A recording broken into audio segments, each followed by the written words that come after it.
Dear students, अपना जो first unit थी अपनी वो फिनिश हो चुकी है, समाप्त हो गई है। फर्स्ट जो यूनिट थी वो कंप्लीट हो गया चैप्टर उसके।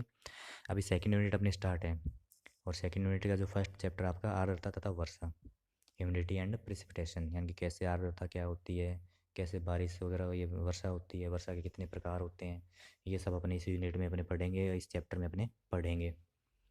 तो सबसे पहले देखते हैं ह्यूमिडिटी यानी कि आर्द्रता कैसे कहते हैं, इसकी परिभाषा।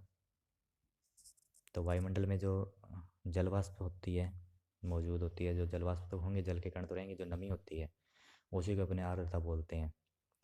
आर्द्रता बोल देते हैं जो उमस जो अपने को फील होती है, महसूस होती है। और वायुमंडल में औसत रूप से 2% आर्द्रता पाई जाती है। औसत 2% है, अधिकतम 4% या 5% के ऊपर नहीं होती है, क्योंकि इससे ज़्यादा होगी तो फिर आपको पता है संघनन होता है। संघनन के बाद वो बारिश के रूप में हिमपात के रूप में धरातल पर वापस आ जाता है। तो इस वजह से आर्द्रता ऊपर ज़्यादा बढ़ नहीं सकती है, क्योंकि तापमान भी प्रभावित करता है आर्द्रता को। तो तापमान की वजह से तापमान कम ज़्यादा होगा तो भी आर्द्रता कम ज़्यादा होती रहेगी। तो 5% में अधिकतम 5% रहता है। औसत जो रूप है 2% आर्द्रता पाई जाती है। तो हवा में पानी जो है वाष्प या भाप के रूप में ही रहता है, क्योंकि अगर वो जल के रूप में रहेगा तो वापस भारी होकर गुरुत्वाकर्षण बल की वजह से वापस धरातल पर ही आ जाएगा। हवा में रहने के लिए उसको वाष्प में या भाप में बदलना जरूरी है। और प्रत्येक पदार्थ किस तरह जल की तरह, मतलब जैसे बाकी जो पदार्थ होते हैं उनकी तीन, आपको पता है, जो अवस्थाएं होती है। तो जल की भी तीन अवस्थाएं होती हैं। ठोस भी होता है, तरल होता है, गैस होता है। तीन अवस्थाएं होती है। ठोस तो यानी कि जब बर्फ़ के रूप में जमा हुआ है तो वो ठोस अवस्था में है। और जल के रूप में पिघला हुआ है, यानी कि बर्फ़ जब पिघल जाती है तो तरल अवस्था में आ जाता है। और भाप बन जाता है, यानी कि जब वाष्प में बदलेगा तापमान बढ़ने पर तो गैस के रूप में आ जाता है। तो ठोस रूप में इसे हिम, तरल अवस्था में जल और गैसीय अवस्था में जलवाष्प कहा जाता है। और वायुमंडल में जो जलवाष्प है वाष्पीकरण के द्वारा आता है। वाष्पीकरण होगा तभी जलवाष्प होगी। और वाष्पीकरण किसको बोलते हैं? तापमान जब बढ़ेगा, और तापमान और वाष्पीकरण में सीधा संबंध है। सीधा संबंध मतलब तापमान बढ़ेगा तो वाष्पीकरण भी बढ़ेगा, यानी कि वाष्पीकरण ज़्यादा होगा। और तापमान कम होगा तो वाष्पीकरण कम होगा। वायुदाब और तापमान में उल्टा संबंध था, व्युत्क्रमण थे दोनों एक दूसरे के। यानी कि तापमान बढ़ता है तो वायुदाब कम होता है, और जब तापमान कम होता है तो वायुदाब बढ़ता है। लेकिन यहाँ पर दोनों एकदम सीधे हैं, यानी कि सीधा अनुपात है इनमें। यानी कि तापमान बढ़ेगा तो वाष्पीकरण भी बढ़ेगा, और तापमान घटेगा तो वाष्पीकरण भी घटेगा। अनुकूल परिस्थितियाँ होने पर यह जलवाष्प संघनित होकर वर्षा, ओले, बर्फ आदि के रूप में पृथ्वी पर गिरता है। यानी कि अनुकूल अवस्था का मतलब तापमान जैसे कम होता है या ऊंचाई पर जाने के बाद जल की जो वाष्प की बूंदें हैं संघनित होगी, यानी कि कंडेंसेशन होगा। और संघनित होकर वो बादलों के रूप में या हिम चादरों के रूप में बदलेंगे। तो बारिश के रूप में या कोहरे के रूप में, किसी न किसी रूप में वापस धरातल पर आ जाते हैं वो, ओलों के रूप में या बर्फ़ के रूप में। तो पृथ्वी पर गिरा हुआ जल जो वापस महासागर में जाएगा, यानी कि नदियों के द्वारा, झरनों के द्वारा। तो सीधा जो वापस महासागरों में जाता है तो वापस फिर से वो गर्म होगा और वापस वाष्पीकरण होगा, और फिर वापस वायुमंडल में जाएगा। तो ये जो एक तरह से चलता रहता है इसको जलीय चक्र बोलते हैं अपने। तो कुछ जल जो होता है पेड़ पौधों के द्वारा अवशोषित कर लिया जाता है, जड़ों के द्वारा सोखा जाता है, और बाद में वो वाष्पोत्सर्जन करते हैं। मतलब जब पत्तियाँ जो फूड प्रोसेस जो बनाती है अपनी, फोटोसिंथेसिस जो प्रक्रिया होती है, प्रकाश संश्लेषण की प्रक्रिया में जब खाना बनाती है पत्तियाँ अपना, तो पत्तियाँ क्या वाष्पोत्सर्जन करती है। पत्तियों के द्वारा क्या होता है, वाष्प के रूप में जल वापस बाहर निकलता है। तो ये वापस वायुमंडल में छोड़ दिया जाता है पेड़ पौधों के द्वारा भी। तो महासागरों का वायुमंडल और महाद्वीपों के मध्य जल का जो आदान प्रदान है, वाष्पोत्सर्जन, वाष्पीकरण और संघनन और वर्षण के द्वारा नियंत्रण होता रहता है। मतलब एक चक्कर बनता रहता है, साइकिल बना होता है, जिसको वाटर साइकिल या जलीय चक्र बोलते हैं। आगे डायग्राम में आ जाएगा जलीय चक्र, आगे आएगा डायग्राम, उसमें आपको बताएंगे। तो वायुमंडल में मौजूद जो जलवाष्प की जो वास्तविक मात्रा, अब देखिए आर्द्रता के अलग अलग प्रकार है। निरपेक्ष आर्द्रता, सापेक्ष आर्द्रता। निरपेक्ष आर्द्रता किसको बोलते हैं? अगर निरपेक्ष आर्द्रता की परिभाषा पूछे तो वास्तविक मात्रा, यानी कि जितना वायु में प्रेजेंट टाइम में, जैसे आज का अपने दिन की बात करें तो आज के प्रेजेंट टाइम में जितनी मात्रा है जलवाष्प की, उसको निरपेक्ष आर्द्रता बोलेंगे। या फिर अपने ये कह सकते हैं कि अपने को आयतन दे दे फिक्स, जैसे 1 किलोग्राम हवा में या कैसा भी कोई एक फिक्स आयतन दे दिया, तो निश्चित आयतन में उपस्थित कुल जलवाष्प उसमें कुल कितनी है, जो टोटल जो इसकी क्वांटिटी है, उसी को वास्तविक, जो वास्तविक मात्रा उसी को निरपेक्ष आर्द्रता बोलेंगे। और निरपेक्ष आर्द्रता को पृथ्वी की सतह पर अलग अलग स्थानों पर भिन्न भिन्न होती है, क्योंकि तापमान अलग अलग रहेगा। सभी स्थल और जल का स्वभाव भी अलग अलग है सभी जगह पर। तो इस वजह से निरपेक्ष आर्द्रता भी अलग अलग रहेगी। और निरपेक्ष आर्द्रता की मात्रा की संभावना पर वर्षा निर्भर करती है। यानी कि अगर निरपेक्ष आर्द्रता ज़्यादा बढ़ जाएगी तो बारिश होगी। निरपेक्ष आर्द्रता अगर कम है, यानी कि जलवाष्प के, अपने को पता है जलवाष्प भी कम है, तो अपने आप ही बारिश होने की कम संभावना रहती है, बारिश होगी नहीं। तो जितनी अपने को भी पता है, अभी गर्मियों में जब अपने ज़्यादा उमस बढ़ जाती है, अपने उस दिन कहते हैं भी आज बारिश का मौसम है, बारिश आएगी, क्योंकि ह्यूमिडिटी ज़्यादा बढ़ जाती है, उमस बढ़ जाती है। तो अपने सीधा अंदाज़ा लगा लेते हैं भी आज उमस ज़्यादा है तो आज बारिश आएगी, क्योंकि वो जो उमस है या जो जलवाष्प की मात्रा है, यानी कि जो अपने बोलते हैं, वही निरपेक्ष आर्द्रता होती है, और उसी पर वर्षा की संभावना होती है। और निरपेक्ष आर्द्रता को ग्राम प्रति घन मीटर में व्यक्त किया जाता है। ग्राम इसकी जो इकाई है, ग्राम प्रति घन मीटर, यानी कि एक घन मीटर के अंदर कितने ग्राम जो है, हाँ, जलवाष्प है, उसी को अपने इसको निरपेक्ष आर्द्रता बोलते हैं। और सापेक्ष आर्द्रता किसको बोलेंगे? निश्चित तापक्रम पर वायु की आर्द्रता सामर्थ्य है, यानी कि एक तापमान फिक्स दे दिया अभी 30 डिग्री या 40 डिग्री, उस पे हवा में कितनी जलवाष्प आ सकती है, समा सकती है, उसकी जो कैपेसिटी है, उसकी जो क्षमता है। और जो क्षमता है उसके अंदर अपने को पता है क्षमता तो 40 की है, लेकिन उसमें जरूरी नहीं कि 40 की 40 ही उसमें आर्द्रता हो। उस टाइम कितनी वास्तविकता है, वास्तव में आर्द्रता है वहाँ पर, उस अनुपात को सापेक्षिक आर्द्रता कहते हैं। और इसे हमेशा प्रतिशत में व्यक्त करते हैं, क्योंकि प्रतिशत में इसलिए व्यक्त करते हैं कि जो वास्तविक मात्रा जो है उसको अपने उसकी जो कैपेसिटी है उसको क्षमता से भाग देते हैं और गुणा 100 करते हैं। इसका फॉर्मूला जो आगे है, तो उसके हिसाब से ये आगे जो फॉर्मूला आएगा आपका, इसमें आपको समझ में आ जाएगा। यानी कि जब निश्चित तापमान पर आर्द्रता सामर्थ्य के बराबर जलवाष्प होती है तो उसे संतृप्त वायु बोलते हैं। यानी कि जितनी उसकी क्षमता है, जितनी कैपेसिटी है, और उतनी ही उसमें आर्द्रता आ गई, तो पूरा एक तरह से भर जाता है। यानी कि जैसे अपने बाल्टी के अंदर पानी डालते हैं, अपने को पता है 10 लीटर की बाल्टी है, और 10 लीटर की बाल्टी में अगर अपने 10 लीटर पूरा पानी भर देंगे तो इसका मतलब संतृप्त है, यानी कि पूरा भर गया है, उसमें और नहीं आएगा। और डालेंगे तो वो बाहर ही बिखरेगा, कम रहेगा, तो इसका मतलब संतृप्त नहीं है, उसमें और आ सकती है। तो वही चीज़ है यहाँ पर, जो प्रतिशत निकालने का भी वही सेम होता है। अभी मान लो अगर 10 लीटर की बाल्टी है, 10 लीटर की बाल्टी में 5 लीटर ही पानी डाला हुआ है, तो मतलब आ तो उसमें 10 लीटर सकता था, लेकिन डाला अपने 5 ही है। तो 5 को अपने ऊपर लिखेंगे, यानी कि उसकी सामर्थ्य था तो 10 थी, तो 10 से भाग देंगे। और वास्तव में जो मात्रा है, यानी कि वास्तव में तो 5 लीटर पानी है बाल्टी में, लेकिन उसमें क्षमता कितनी है, 10 लीटर की।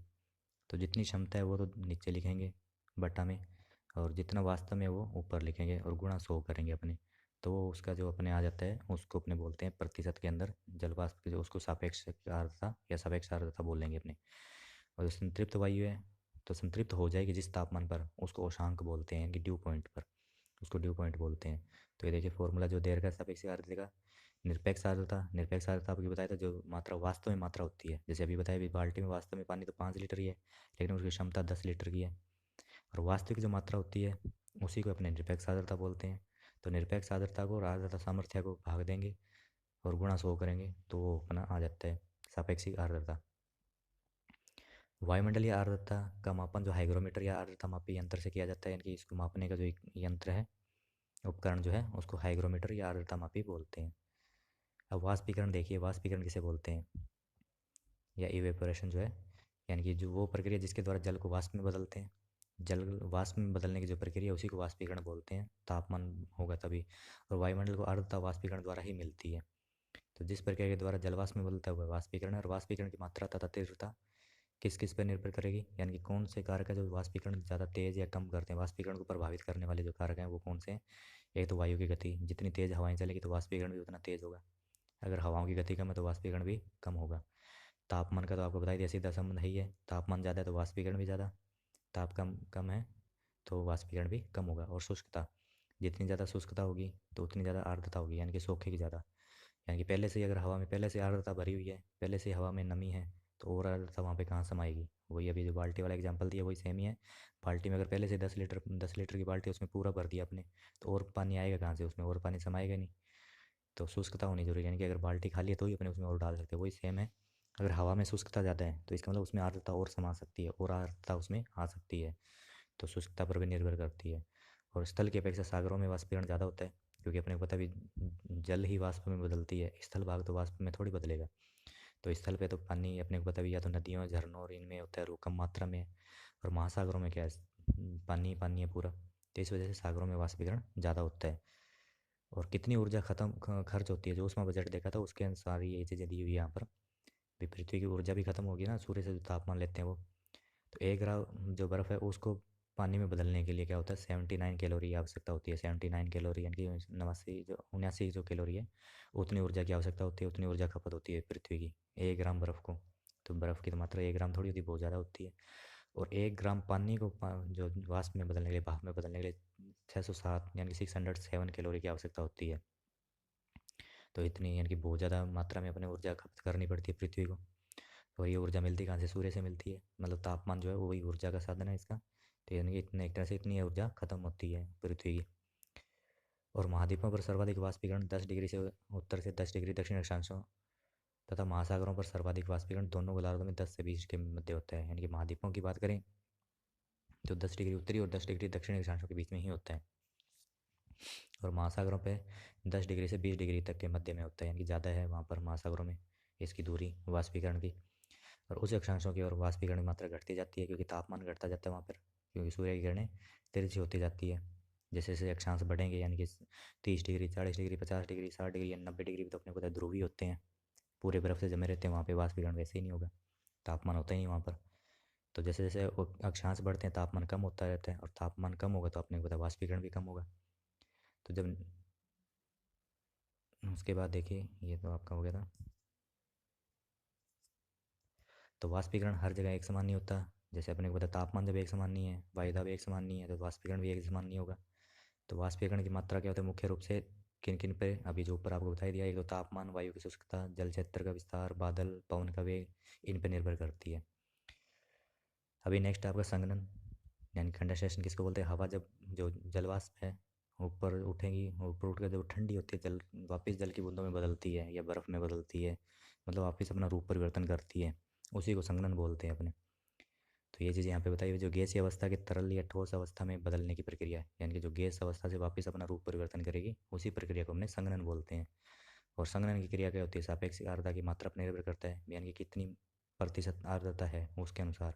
अगर कम है प्रतिशत तो जल्दी से नहीं बदलेगा वो रूप अपना, जैसे जैसे और उसको वाष्पीकरण मिलता जाएगा नीचे ज़मीन से तब बदलेगा वो। और जिस तापमान पर हवा संतृप्त हो जाती है, यानी कि पूरा बराबर हो जाएगा उसका प्रतिशत, कि मान लो अगर हवा की कैपेसिटी 40% की थी और 40% ही जब उसमें आर्द्रता हो जाएगी, तब वो अपना रूप बदलना शुरू करेगी, तब उसे क्या औसांक या ओस बिंदु कहते हैं। और यदि वायु का तापमान औसांक के नीचे चला जाता है तो जलवाष्प की मात्रा बढ़ जाए तो संघनन शुरू होता है। यानी कि या तो जलवाष्प की मात्रा बढ़नी चाहिए या तापमान औसांक की कम, यानी कि तापमान कम होना चाहिए, वो भी 0 डिग्री से कम, तभी तो वापस वो जल की बूंदें वापस जो वाष्पीकरण है, यानी जल के वाष्प है, वो जल की बूंदों में या बर्फ़ में बदलेंगी, या फिर ज़्यादा हो जाएगी जल वाष्प की मात्रा तब। तो ये दो कंडीशन में होता है, तो तापमान में कमी या आर्द्रता में वृद्धि। तो संघनन तभी होगा, संघनन के लिए दो कंडीशन जरूरी है, तो तापमान में कमी होनी चाहिए, भी जितना तापमान चल रहा था उससे तापमान कम हो गया तो भी क्या अपना रूप परिवर्तन कर लेगी, जलवाष्प जल में या उसमें ठोस में या उसमें तरल में बदलेंगी।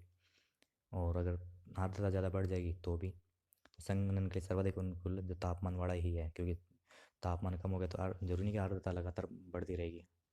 आर्द्रता में वृद्धि तो एक निश्चित सीमा तक ही होती है, उसके बाद कमी हो जाती है उसमें। लेकिन तापमान अपने को पता है, तापमान में तो कमी लगातार गिरावट रहती है, तापमान तो एक जैसा समान रहता ही नहीं है। जैसे सूर्य है तब तक तो तापमान बढ़ता रहेगा, अपने को पता है दोपहर में तापमान ज़्यादा रहता है, सुबह और शाम को तापमान कम होता है, तो तापमान में तो परिवर्तन ज़्यादा होता है। तो इस वजह से अब संघनन के रूप कौन कौन से हैं? संघनन के रूप है जैसे इसमें दे रखा है मुख्य रूप से, तो है जैसे ओस है, पाला है, बादल है, कोहरा है आदि है, ये सारे संघनन के रूप हैं। तो आगे इनका डिस्कस करते हैं, देखते हैं। जैसे ये आपका जलीय चक्र आपको बताया था, जलीय चक्र ये होता है भी किस तरह से यहाँ से कन्वेंशन यानी संवहन होता है। धरातल का जो पानी है वाष्पीकरण के द्वारा ऊपर जाएगा, संवहन होता है, जो ऊपर उठता है एकदम से सीधा उसको संवहन बोलते हैं, कन्वेंशन बोलते हैं। फिर कंडेंसेशन होता है, यानी कि संघनन होता है, ठंडा होगा जब ऊपर ऊंचाई पर जाने के बाद में बादलों के रूप में बदलेगा, बादलों के रूप में बदलने के बाद वो ज़मीन पर पानी के रूप में या बर्फ़ के रूप में नीचे गिरेगा, उसको वृष्टि या वर्षा बोलते हैं अपने। फिर वापस वो क्या है, नदियों के द्वारा या झरनों के द्वारा वापस समुद्र में पहुंचेगा। तो एक तरह से ये पूरा जलीय चक्र चलता रहता है। आगे देखिए, जो ये संघनन के प्रकार अपने देख रहे थे, सबसे पहले ये ओस। ओस किसको बोलेंगे? यानी कि दिन के समय जब पृथ्वी गर्म हो जाती है और रात में पृथ्वी ठंडी होती है, तो धरातल पृथ्वी के तल में जो तापमान में अंतर आता है और पृथ्वी का तल इतना ज़्यादा ठंडा हो जाता है कि उससे छूने वाली हवा, यानी कि हवा के अंदर नमी तो होती है, तो जब ये नमी वाली हवा पृथ्वी के धरातल को छूती है तो पृथ्वी का धरातल ठंडा होता है, तो तापमान कम है उसका। तापमान कम है तो अभी आपको पता है जैसे ही तापमान कम होगा तो जो जलवाष्प अपना रूप परिवर्तन करेगी। हवा में जो जलवाष्प के कण है, जलवाष्प की जो बूंदें हैं, वो तरल अवस्था में या ठोस अवस्था में बदलेंगी। तो तापमान जब उसांक से नीचे गिर जाता है तो हवा में जो जलवाष्प का जल संग्रहण हो जाता है और जो छोटी छोटी बूंदों के रूप में पौधों की पत्तियों पर या अन्य प्रकार के तल पर जम जाती है। तो ये छोटी छोटी बूंदों में यानी कि तरल अवस्था में बदलता है, वो ठोस में नहीं बदलता। तो छोटी छोटी बूंदों के रूप में जब अपने को दिखाई देता है तो उसको अपने ओस बोल देते हैं। जैसे कई बार सुबह में अपने देखते हैं, सुबह सुबह जल्दी अर्ली मॉर्निंग में अपने पत्तियों पर या घास के ऊपर, जो घास के मैदान वगैरह होते हैं तो वहाँ पर वो गिल्ली अपने दिखाई देता है, नमी दिखाई देती है उन पर, तो वही ओस होता है। इसके लिए दो कंडीशन होनी चाहिए ओस के लिए, वो अभी जो आपको बताया, या तो जलवाष्प, वायु में जलवाष्प होनी चाहिए। दूसरा, धरातल का तापमान कम हो, इतना कम हो कि उसको ठंडा करके वापिस वाष्प को संग्रहण कर सके, यानी कि जलवाष्प का रूप परिवर्तन कर सके, इतना तापमान कम होना चाहिए। पाला, इसमें मतलब तापमान का रोल है, यानी कि तापमान और भी कम हो जाए, यानी कि जब वो जो छोटी छोटी बूंदें वो जमना शुरू हो जाए, अभी अगर जल की बूंदों में या छोटी छोटी बूंदों में, तो उसको ओस बोलेंगे। और ओस तापमान इतना कम हो जाए 0 डिग्री या 0 डिग्री से कम, कि वो जम जाए वो जो बूंदें हैं पानी की, तो उसको अपने पाला बोलते हैं, पाला जमना बोलते हैं, हिमकर्ण के रूप में हो जाता है वो। यानी कि जब संघनन हो रहा है और वायु का तापमान 0 डिग्री से कम है, तो जलवाष्प ओस का रूप न लेकर ठोस हिमकणों के रूप ले लेती है, और यही पाला होता है, इसको ही पाला बोलते हैं अपने। और पाला बनने के लिए आवश्यक है कि तापमान शीघ्रता से और लंबे समय तक गिरता रहे, यानी एकदम तेज़ी से तापमान कम होना चाहिए और लंबे टाइम तक कम ही रहना चाहिए, तभी होता है। और दूसरा, आसमान साफ होना चाहिए, बादल रहित होना चाहिए, और वायु में जलवाष्प रहे, और तथा वायु का तापमान हिमांक से नीचे आ जाए, ये कंडीशन है इसकी। नेक्स्ट है कोहरा। इसकी उत्पत्ति धरातल के निकट होती है, जलवाष्प के संग्रहण होने से, यानी कि धरातल के निकट ही जब संग्रहण होता है, ऊंचाई पर या धरातल के बिल्कुल परत पर होता है, तो अपने को तो जमा हुआ दिखाई देता है परतों पर, पृथ्वी की धरातल पर। और जब धरातल से थोड़ा ऊंचा जब होता है तो उसको कोहरे के रूप में दे देते हैं अपने, और इससे दृश्यता भी कम हो जाती है अपनी, पारदर्शिता कम हो जाती है कोहरा जब वायुमंडल में होता है तब। और धरातल या वायुमंडल की दृश्यता जब 1 किलोमीटर से कम हो जाती है तो उसी को अपने कोहरा नाम दे देते हैं। और कोहरे के लिए जो आवश्यक है, तापमान का औशांक से कम होना है, सारों के लिए कंडीशन वो सेम ही है, तापमान कम ही होना चाहिए, तभी वो बनता है। और जलवाष्प तो हवा में है ही है। और मंद गति से पवन का प्रवाह, यानी कि हल्की हल्की हवा चलनी चाहिए, तभी कोहरा बनता है। और दृश्यता के आधार पर कोहरा को निम्न प्रकार में बांटा जाता है, एक तो हल्का, साधारण, सघन तथा अति सघन। वो दृश्यता के आधार पर, जितनी जितनी दृश्यता कम होती जाएगी उसके हिसाब से, अगर ज़्यादा कम है तो उसको सघन बोल देंगे, और थोड़ा बहुत है तो उसको साधारण, हल्का या साधारण बोल देंगे अपने। तो कोहरे की दृश्यता का जो मापन है ट्रांसमिसोमीटर से किया जाता है। ट्रांसमिसोमीटर जो एक उपकरण होता है, उसी से अपने देखा जाता है कि कितना घना है कोहरा, या कितने किलोमीटर तक अपने देख सकते हैं, या कितने मीटर तक अपने देखा जा रहा है। और दृश्यता जब बहुत ही ज़्यादा कम हो जाती है, यानी कि बिल्कुल ही पास पास में अपने को दिखाई नहीं दे रही कोई चीज़ें, तो उसको अपने कुहासा यानी कि मिस्ट, या धुंध यानी कि फॉग, कुहासा या फॉग जो है, मिस्ट या फॉग अपने बोलते हैं उसको। नेक्स्ट है बादल। संघनन का प्रकार है जो वायुमंडल में जो काफ़ी ऊंचाई पर जो अभी, यानी कि वो तो धरातल के समीप बन रहा था कोहरा, और ये चीज़ें यही सेम, बादल सेम ऐसे ही होते हैं जैसे कोहरा होता है अपना, लेकिन वो धरातल के नज़दीक बन रहे तब अपन उसको कोहरा बोल देते हैं। और उसको तो अपने फील कर सकते हैं, अपने महसूस कर सकते हैं अपने पास में। और ज़्यादा ऊंचाई पर वही सेम है, ऐसे ही सेम बनते हैं बादल भी, ऐसे ही हैं। ऐसे नहीं कि बादल ज़्यादा ठोस हैं, ज़्यादा ठोस नहीं होते, वो ऐसे कोहरे के जैसे ही होते हैं, लेकिन ज़्यादा ऊंचाई पर होते हैं, इस वजह से उनको अपने बादल बोल देते हैं। वहाँ भी क्या होते हैं, संघनन से बने कणों या हिमकणों से विशाल राशि जो बहुत ज़्यादा मात्रा में जब जमा हो जाती है उसको बादल बोल देते हैं हमने। और अधिकतम इनकी ऊंचाई 12,000 मीटर होती है, उससे ऊंचाई पर नहीं पाए जाते, 12,000 से कम पाए जाते हैं, 12,000 तक ही पाए जाते हैं अधिकतम। ऊंचाई के आधार पर इनका नाम अलग अलग होता है।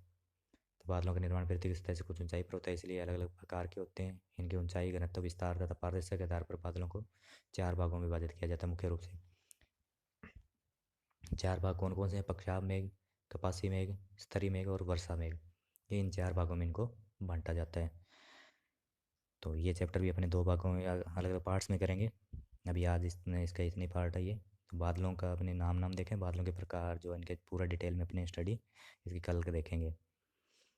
तो किसी तरह का कोई डाउट हो तो आप कमेंट करके बता देना, ठीक है। Thank you.